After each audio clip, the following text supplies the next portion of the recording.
Today we are going to focus on an incredible report produced by the Sunshine Project, November 2003. And advances have been made in laboratories across the United States and internationally that have shown that what the Sunshine Project is speaking about in this important article, Emerging Technologies, Genetic Engineering and Biological Weapons, the advances have made that have brought these incredible pandemic possible viruses out of the lab and into the bioweapons sphere. The Sunshine Project is on the internet at www.sunshine-project.org. And the name of this report is Emerging Technologies, Genetic Engineering and Biological Weapons. In it, they elaborate on how new types of biological and biochemical weapons can and are being created in laboratories throughout the United States, in universities, in federal laboratories, and in private industries, all funded with our tax dollars. Material degrading microorganisms and psychoactive chemicals.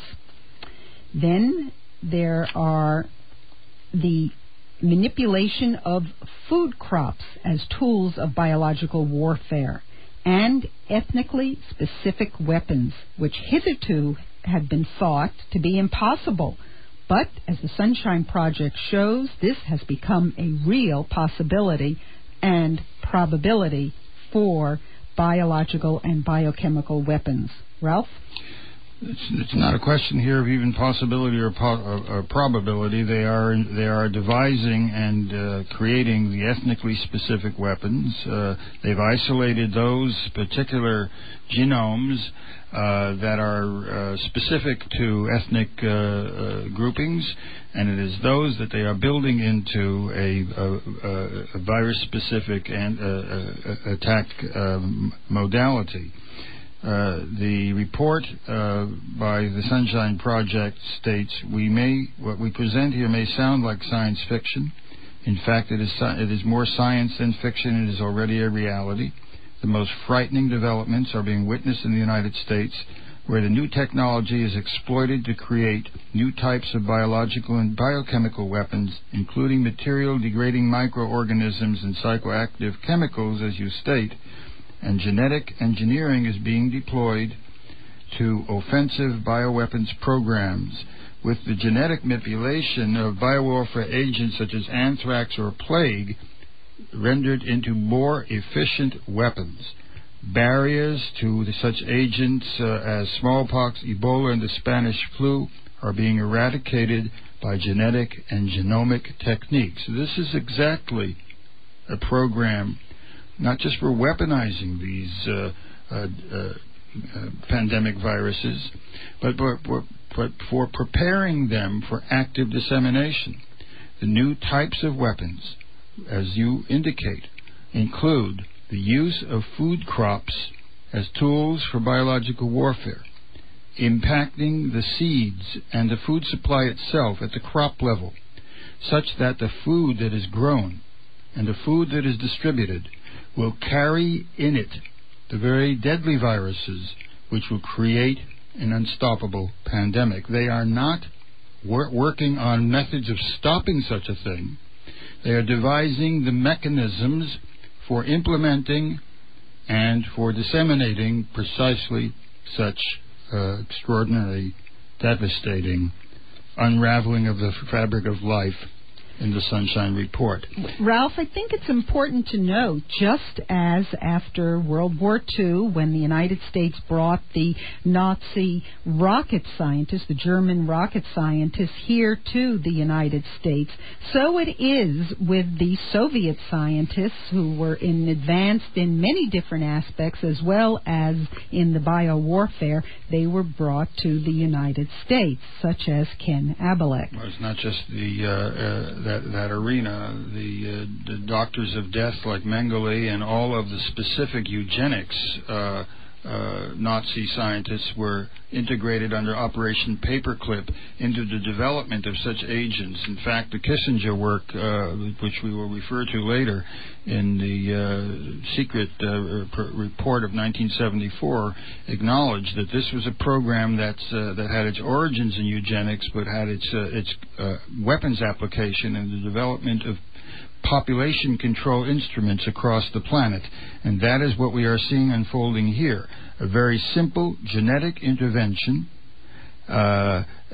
which can provoke even more deadly results by impairing and eliminating timely or effective treatment is at the heart of this weaponizing of these pathogenic agents.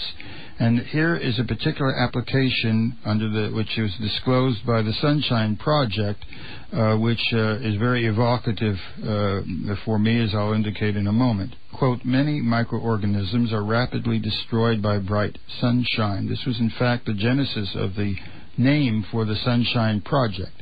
And that would render them of limited use as biowarfare agents. So these biological weapons are being used at night and dawn to avoid the destructive effect of the ultraviolet light. When we were doing the International Tribunal on U.S. War Crimes in Indochina, Professor J.B. Nealons of the Biochemistry Department at Berkeley was inadvertently asked to attend a top-secret conference for scientists working for the Navy, where they introduced the plans and announced them and described them in great detail for the impregnating of the fragmentation bombs with plague bacteria.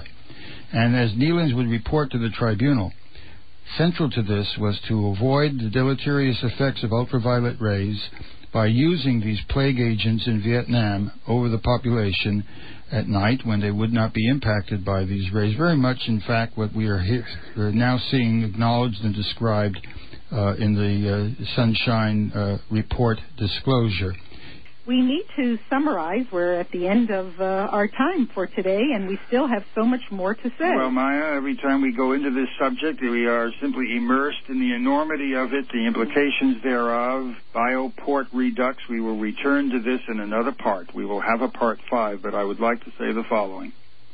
The National Security Council in Washington, D.C., on April 24th, 1974, National Security Study Memorandum 200 to the Secretary of Defense, the Secretary of Agriculture, the Director of Central Intelligence, the Deputy Secretary of State, the Administrator for Agency of International Development, subject implications of worldwide population growth for U.S. security.